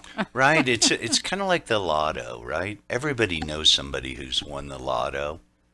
Raise your hands if you know anyone who won Publishers Clearinghouse. Mm-hmm. Yeah. I don't know anybody. Same here. I do know one person who has had COVID. Oh. And she lives in Chicago. I don't know anybody yet. Yeah, that's the only one person that I know that's had COVID. I know and she two. never went in the hospital.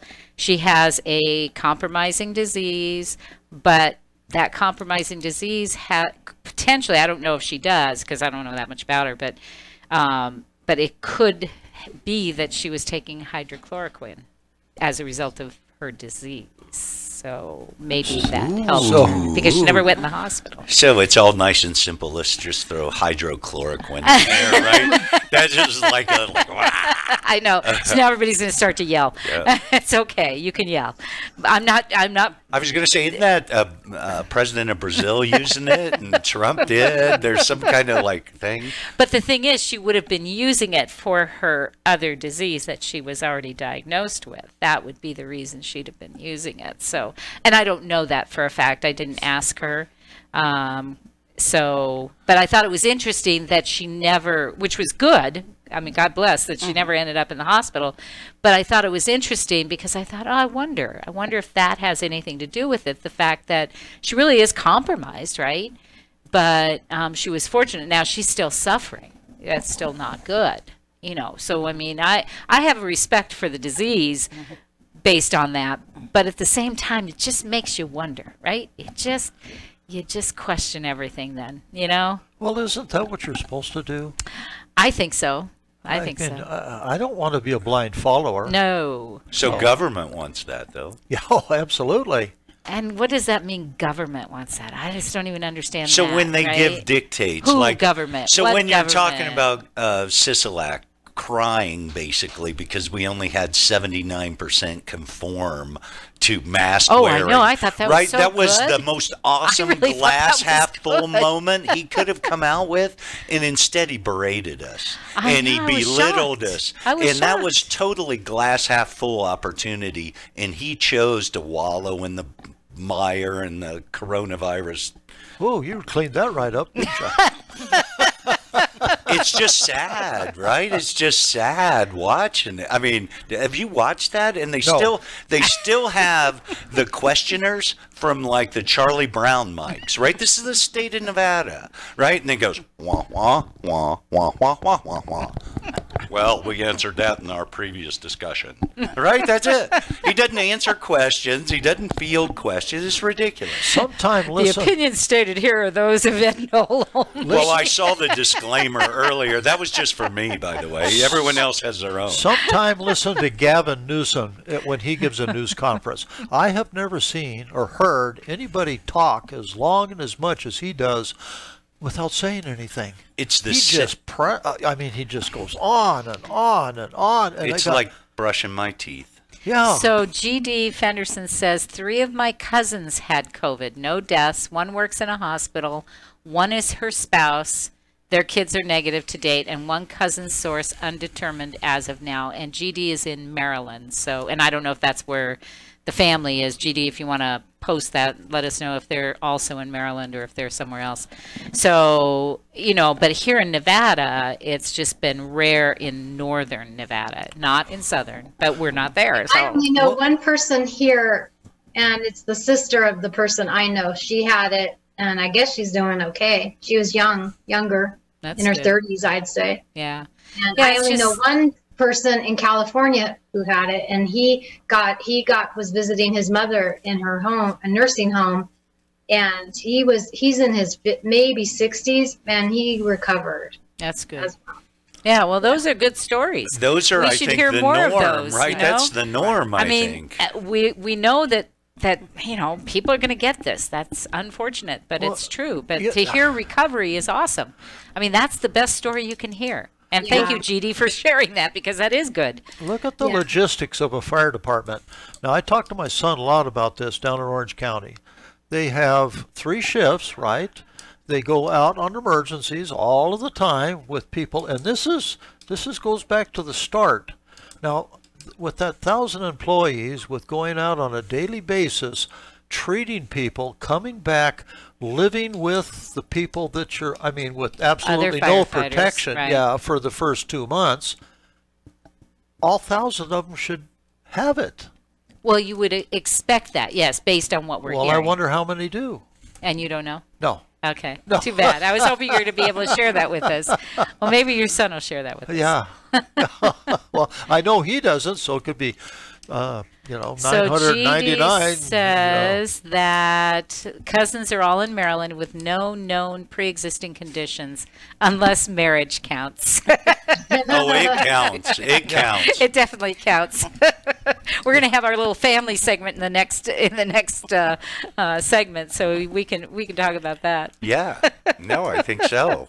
But I do think that, right, when you look around, if you're a healthy individual, right, that's my thing. I don't think I'm at risk, and I don't hang out with any high-risk folks. Right. Right? My son and I. But I don't think anybody who gets it thinks that they're at risk or that they're with high-risk folks. And so I think it's just unfortunate that you don't know. You don't know where that But somebody's creating the noise. Somebody's telling the gov we're worthless and weak and in need of his tears, right? I mean, somebody's telling him that we're yellow and orange and everything. I know. It's supposedly the White House is telling everybody this. Well, right? I thought they were on our side. Well, maybe not. Maybe not. I don't know. It's interesting if you're over 60, which I am. The thing that I just got a text, the elderly, or a notification from AP News about the fact of President Trump wearing a mask. I think that was the most waste of time that any media could have, is all the clips of President Trump wearing a mask.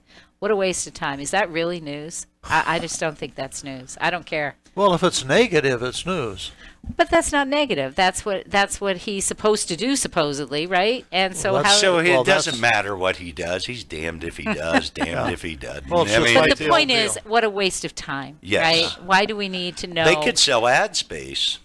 Yeah, really. Right? It would be better. You go. It'd be better. Boy, yeah. we're on to something. But I do have a story, because this is story time, and I don't want to go without telling. I was wondering what happened to story time. Story time is here, and I picked this story because of you, Doug. So I hope you'll like it.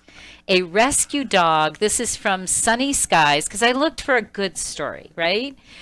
Rescue dog saves sleeping neighbors from house fires. So here you have this rescue dog, right, that's been rescued, and he actually saves these neighbors. Tennessee authorities said a rescue dog became a hero on the 4th of July by alerting her owner to a house fire next door.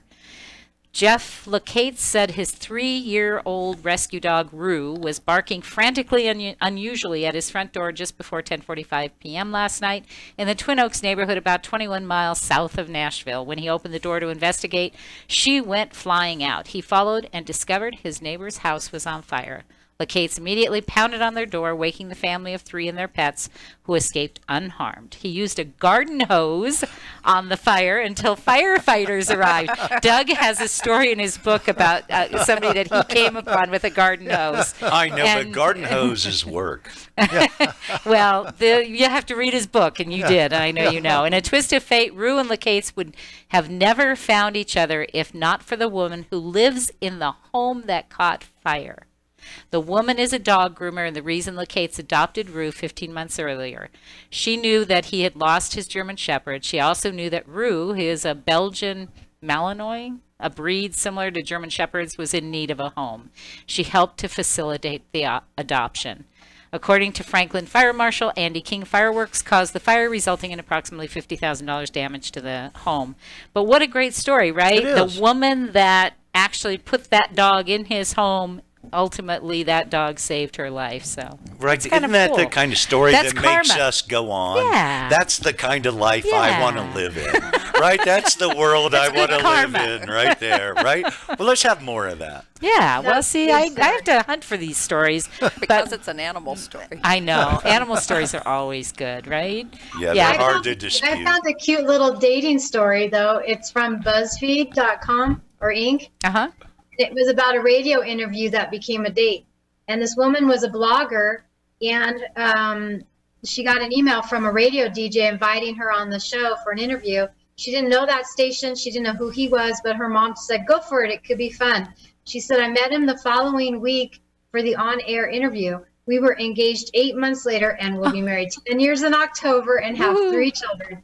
I would have missed out on my whole life if I skipped that interview. Wow. How about that? Show up for your radio interviews. There you go. Show up for your radio interviews. That's right. See? You need to stay here. Well, I got no sights on going anywhere else. All right. So that was story time. Thanks for sharing that, April. A couple of good stories. And, I really like the dog story.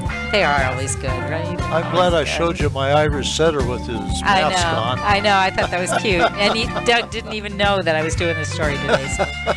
All right. So you are listening to What's the Story. We're going to be back. We're going to talk a little bit about family. And then we'll have a little bit of publishing stuff. So stay with us. We'll be right back. Ready for a live game of Clue? For nearly 30 years, Funtime Theaters held private and monthly dinner murder mysteries. Each night is different, and each event includes dinner and a show. You're the detective, and your job is to figure out who did what to who and why. At the end of the night, a super sleuth and not so super sleuth are awarded prizes. This is a great event for a birthday or holiday party and team building events for your office. Visit funtimetheater.com to make your reservations and use promo code RADIO for $5 off each admission. Adopt US Kids presents What to Expect When You're Expecting. A teenager. Learning the lingo. Today I'm going to help parents translate teen slang. Now, when a teen says something is on fleek, it's exactly like saying, that's rad. It simply means that something is awesome or cool. Another one is totes.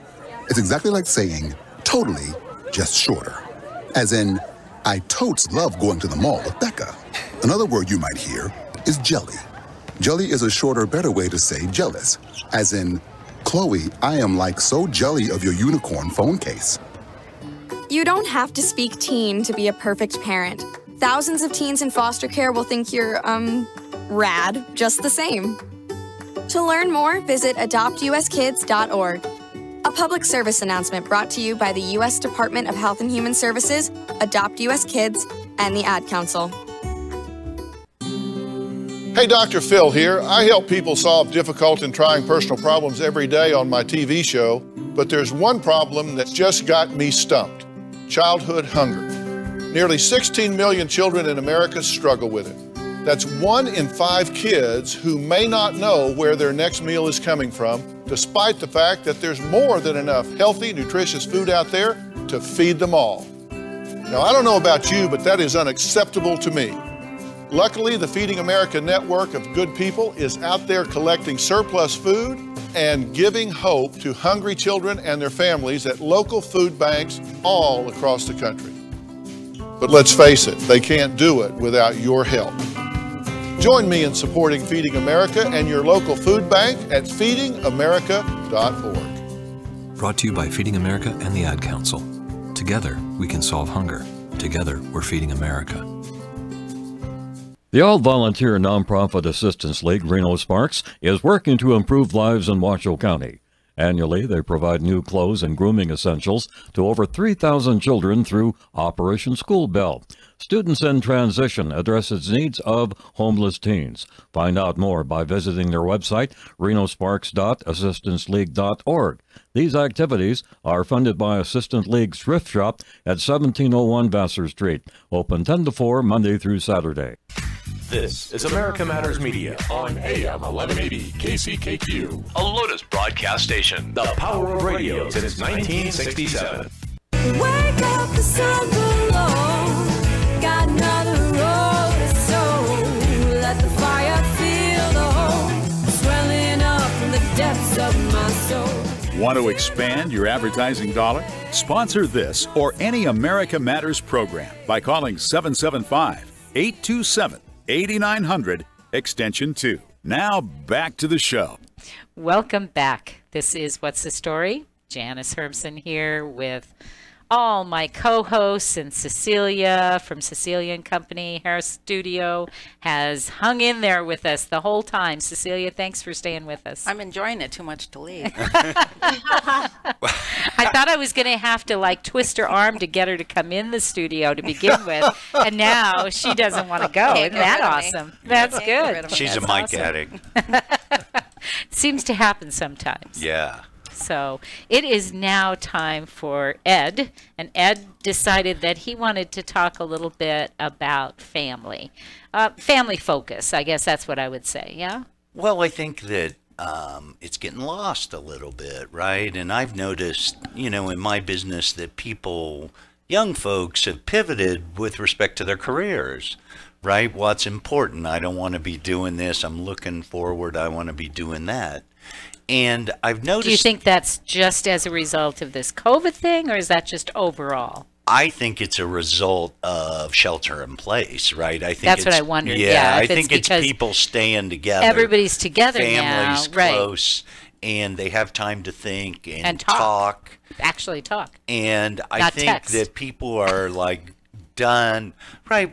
Regardless of their business, you know, if they're out of work, that business is shut down, and maybe that's a cause for pivot. But I also noticed, like my son, right? He's home. He has nothing, right? He's pretty much got nothing to do except video games and help the neighbors and, right, limited stuff. But I know that I've done things... Right, I'm being soft with him, right? I usually try to toe the line and help him learn stuff and do what I say. I'm often not a big gift giver, right, and things, and I'm being more generous, right? I feel, Do you feel like you're compelled to do that because of what's going on, or? I'm trying to help it any way possible, and it's all I got, right? You know, So I this think is it's more like desperation. it's like the mask demand from government. They got nothing else. Put the mask on. So, but I do think people are making choices like, hey, I'm sure our divorce rate will go up, right? I think people are going, hey, I really dig this person and what they got going on, or I really want out. Right, I don't think there's any of as much gray area because of the way things are. Because we're forced to be together so much. Together, as a matter of fact, there's a guy who networked with me who is just a very interesting man. He met someone, was going to be married, right? They had the plan. They were even had the marriage. I mean, they're in elderly 60s, folks. And we call that elderly. Older than me. Older than me is elderly, right? Older than me. And younger than me is younger. That's just how it works. That's pretty thin. That's my thermometer. That's my thermometer. But anyway, they were all playing cards, canasta, doing all this stuff, and they got stuck together. It was about a week done. Oh, right? no. Yeah. There's something to be said for living together, right? I think so. And so, but I think people have been more serious about their personal space than they've been in some time because, right, time's been pretty good. We've made money. We've been able to pivot and move pretty easily. But I think our world's changed in quality of life. How long is it going to take these restaurants to get back? And until everyone comes back, our quality of life is less. And well, and I think that speaks a little bit to what April was talking about as far as finding joy. You kind of have to find your own. You have to know where that is for you. I'll be real honest with you. I was shocked because in the last few days, I just have been feeling so great and so happy. And I was like, what the heck's wrong with me? That's good. That's good. I know. I was like, what happened that made me so happy? Well, I think a lot of it is that you're not looking for your happiness from somebody else. It's something that you create for yourself. Right. It's not. It's not something you buy. It's not something you get. I will say one thing. There's a certain amount of relief from our side on a business side because we realized there is no answer. Right. Once you can establish there is no answer, I just walk around telling everybody I don't know what business I'm in. I just have no clue. And that's just it. So today I'm in this business. Tomorrow. Don't know. That's right. After all, and you started out doing nails. But there's no hair. There's a certain amount of relief to the knowledge that you don't know, and now there's less accountability as well because now you're struggling. I need to get this in. Well, there's absolutely no way I'm going to get that in. There's just no way. Right? I mean, there is one part of our business that I've just gone, check, gone. It's gone. I already know that for at least 6 months, it's gone. It'll probably come back, but for now, gone. So there's relief in that, right? Because now I go, okay, next, what's next? Where am I going? I'm developing a product line for something right now because I know that this other thing is not coming back for a while. We need to replace that income. So now, okay, got a motivation, got something to do. Hey, this is fun. Right. It's what you have to do. Contributes to your all over sense of well-being because you are busy. You're creating, and you're keeping. But you could look at that completely differently if you wanted to. Because I thought about that, and I said, "Oh, I could have taken this all differently." Right. Depressed. Oh my God, it's gone. I worked so hard, which is all true. Yeah. But that dark cloud. We didn't create that. You know, had it been a result of something I had not done or my partners had not done, we could kind of bash ourselves a bit. But you know what? There ain't no bashing going on here. Well, there's nothing you can do about that. It's kind of the same at Omega, right? I mean, hey, people are refinancing. Rates are great. It's low-hanging fruit. Why should I bitch about just doing loans? Right. Right. I'm not networking, but I'm doing loans. Right. As long as you've got the business, that's I'm cool. going to eat next month. That's right. And that's the same in our business. You know what? We got this coming in. We got this coming in. Hey, this is awesome. Great. Wonderful.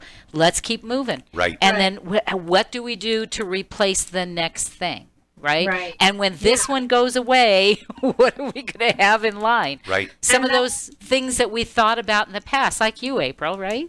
Right. It was like not building your hopes on those expectations. Right. It's living each day and trying to do the best you can with what you have. But I think that was that relief factor was when we accepted that we don't have control.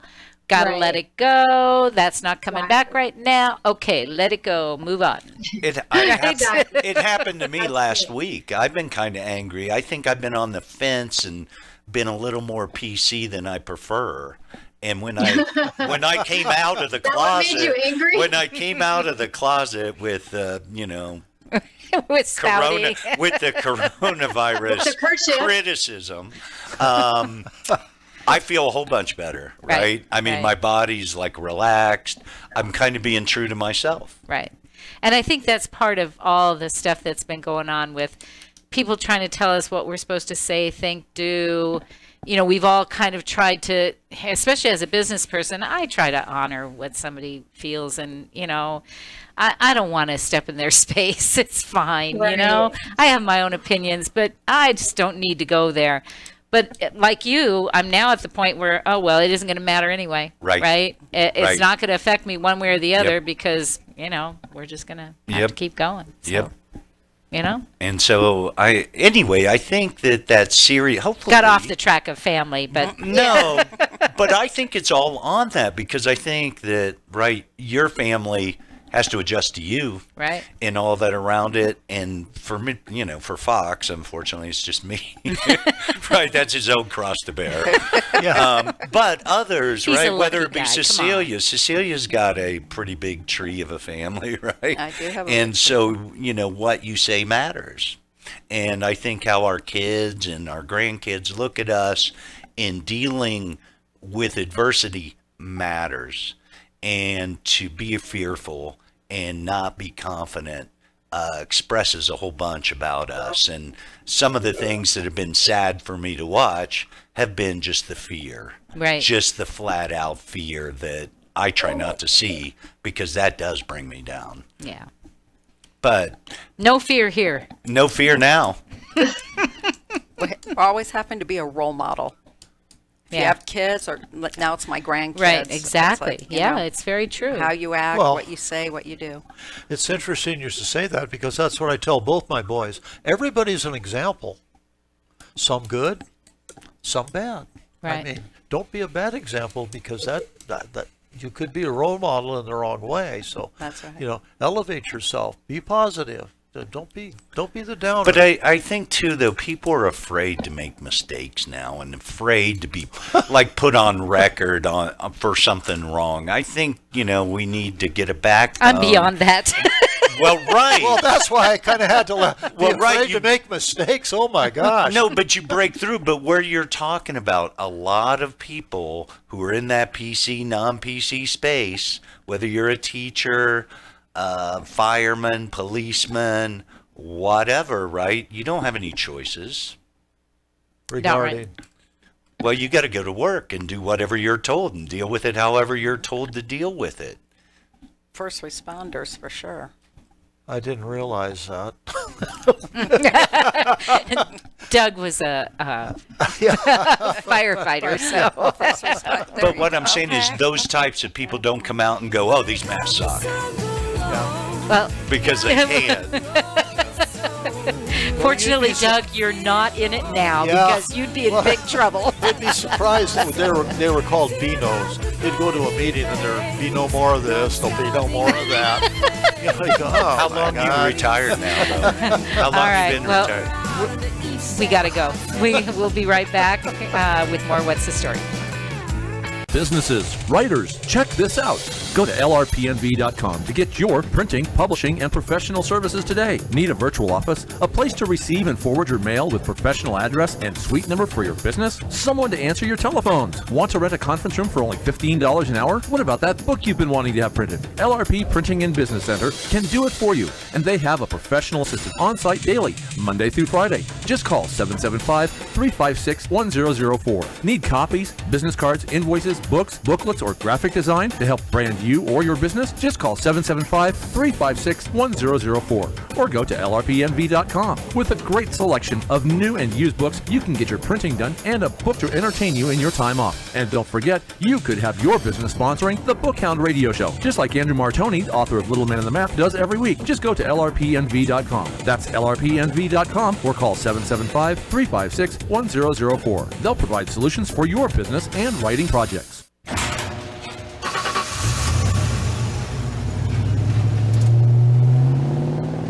I spend a lot of time in the garage, but even more time in the rain, sleet, and mud. In '95, I helped tow your moving trailer. In '05, I helped you get out of a ditch. Yeah, I know I'm a bit rusty, and sadly in '09, it was sparks from me your handy chains, dragging behind your truck that accidentally started a wildfire. Sparks from dragging chains can start a wildfire. Spark a change, not a wildfire. Visit SmokeyBear.com. Brought to you by the U.S. Forest Service, your state forester, and the Ad Council. Only you can prevent wildfires.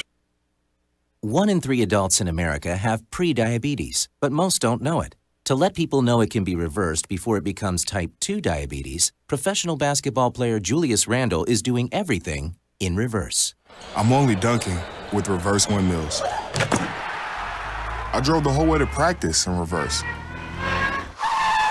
I don't recommend it. This move's called the reverse shuffle. I do recommend it. And it took me months to learn how to speak in reverse, like this. Years 10 almost for diabetes type 2 with living Ben has mama. In other words, my mom has been living with type 2 diabetes for almost 10 years. So together, we want to say to the 84 million Americans at risk, exercise and healthy eating can help reverse prediabetes. Start by taking a simple 1-minute risk test at doihaveprediabetes.org. Brought to you by the Ad Council and its pre-diabetes awareness partners. Bet he can't say that in reverse. Getting to know you. Let me tell you about America Matters with Eddie Floyd. It comes on every Monday at noon. Don't want you to miss it. That's America Matters with Eddie Floyd.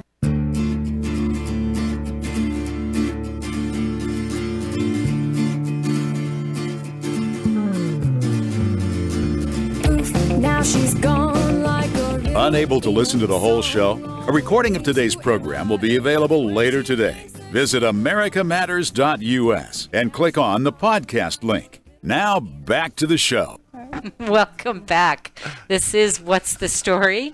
And if you missed any of this show, don't worry about it. You can still check us out. We have our recording after the show is over on What's the Story's Facebook page as well as on our YouTube channel. Just go to YouTube and look for LeRue Press, and that's LERUE Press, and you will find us. So, yeah. They wouldn't want to miss this one. I don't think so. I think this was a really good show. Hopefully we shared some positive information with everybody and you know, got some good things going on. I think that, you know, to the family thing, that parents with young children have big decisions too, whether single or, you know, a couple. Yeah. Just, right, what are kids thinking? Yeah, like as you guys talked about being role models, and what are they seeing and what are they learning, right? They're learning a lot, I think. I know my grandchildren are very opinionated about what's going on, and I don't always agree with them. But I think it's good that they're able to form their own opinions and express them, and that they feel like, despite the fact that they may know I might disagree, that they're able to still say what they think. That's one of the great things that's happened, is that, like, kids at all ages are catching news, right. Good, bad, indifferent. There's a discussion of it, and they're involved in it more than ever. And if there is a positive, that's it for me. Right. So this is our segment where we usually talk a little bit about publishing and all of that. And as I said in the last segment, God knows what business we're in these days.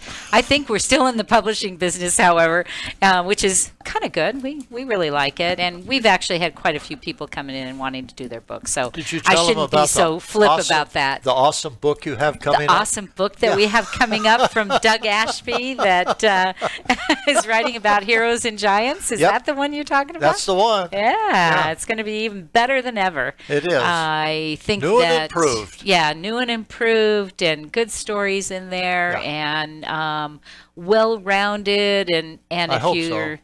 well, and if you're looking to be a firefighter, it'll give you a taste of at least what it was like when you were doing it.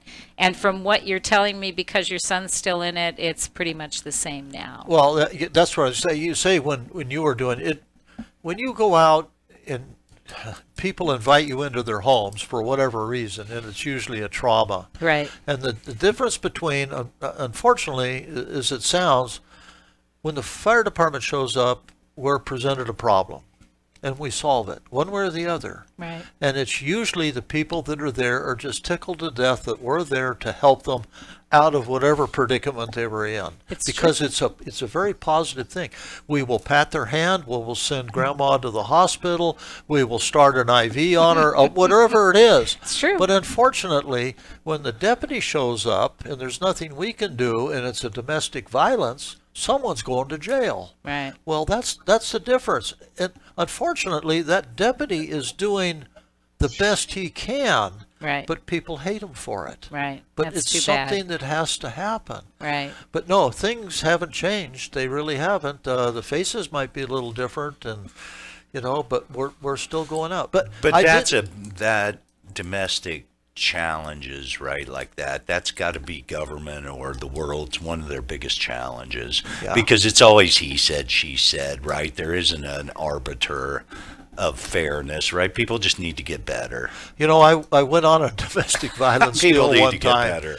and this woman was literally banging off the walls, and there was this guy.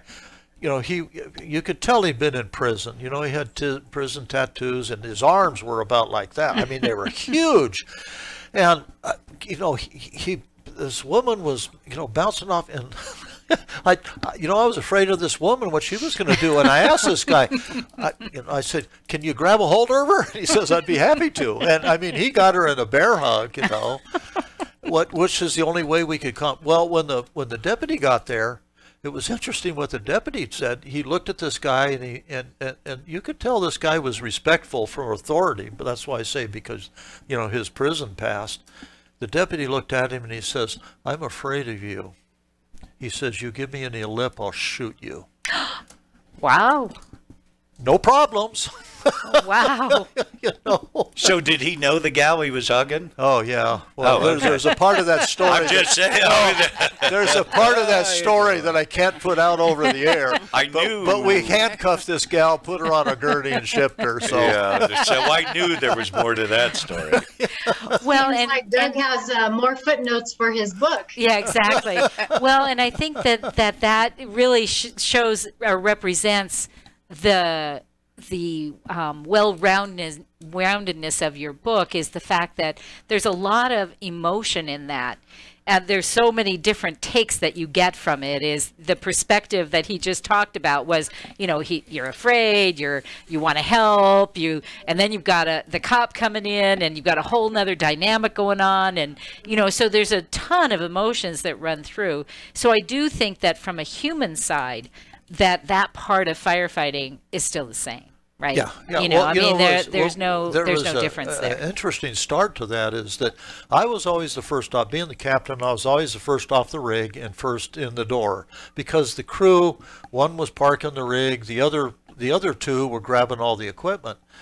Well, this was an L-shaped building. We went in, and I could see the far door was open, and I could see these people, banging around in there. And I ducked into a doorway. And this guy saw me. Oh, man. Well, the first thing that went through my mind, I can't let this guy know I'm afraid of him. Yeah. But what I did was I got on my radio, my handy talk, and I go, "Get me the sheriff!"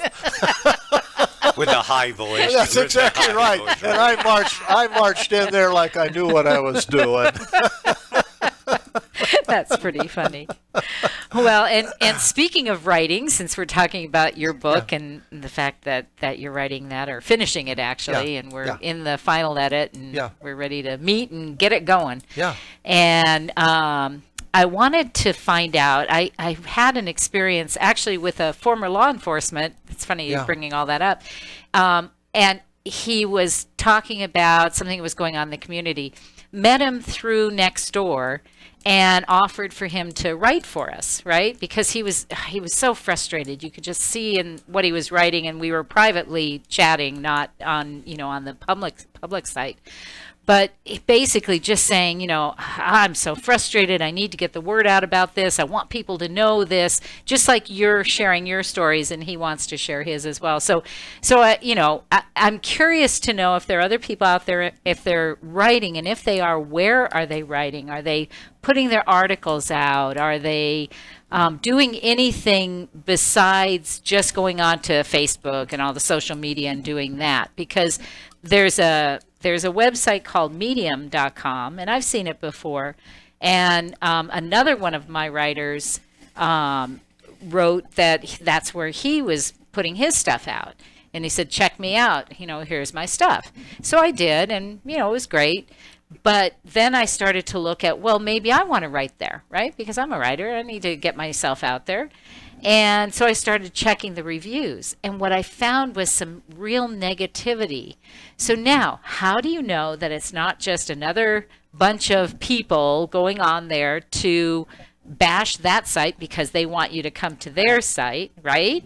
This is all your whole review thing. I'm telling right? you, it's all CRAP. Well, and that's what I question. So I'm wondering if anybody's out there that's writing. Are you writing for Medium? Are you writing for any other sites? I've tried writing for other organizations, and I did for a while. I wrote for Yahoo. I wrote for when Examiner was still in existence. I wrote for them for a while. But I'm just curious to know if anybody's out there writing. If you are, where are you writing? So go to my Facebook page. You can message me there, Janice Hermson. Just check it out, or go to lrpnv.com, go to the contact us, it'll get to me. And just let me know where you're writing. I'd like to be able to do that, and I think that I'd like to recommend that to other writers, but I don't know what's being successful for anybody. Like I say, the one gentleman that I was dealing with said that he's been on Medium and he likes it. Then you read the reviews and you're like, well, is that good or is that bad, right? Yeah. So, one of the... or if you're a reader, where are you reading? What are you reading? Yeah. Well, the easiest way for me to write was something from what was inside. Right, but I mean, where are you going to put it out there is the question. Yeah, it's fine to... I mean, once it's written, how do you get rid of it? Where do you put Well, it? It would appear to me that What's the Story radio show would be a great place to well, and What's the Story publication as well is a great place to put that Pretty out much there. what I was going to say. I write on occasion. What up with these guys, April? You think they're getting paid or something? So, yeah, it's funny you bring this up because I just got a blog that I follow, and it was about attending writing conventions. And I thought, is anybody still doing that? And the writing business will continue to go on. And so you can do online writing conferences, but in the meantime, just have some groups you could join, writers groups. And I've never successfully been in a writers group, but it's nice to know that you can. Right. And I actually thought about starting some kind of a convention type of thing and inviting some of the people that we know and having that kind of maybe as a virtual at the moment, since we can't do it any other. We were planning an on-site thing, especially because we're now publishers for 20 years. So we were going to celebrate that this year. Yay. 20 in 2020. Whoa. Nice. That's exciting. Yes. So anyway, that segment went quickly, and that's it for another week for us. And Cecilia, thank you so much for staying the whole show. It was fun. Good. And go check her out, Cecilia Company Hair Studio, 722-5377. And check us out, lrpnv.com. We'll be back next week. No word in the English language is less convincing than probably.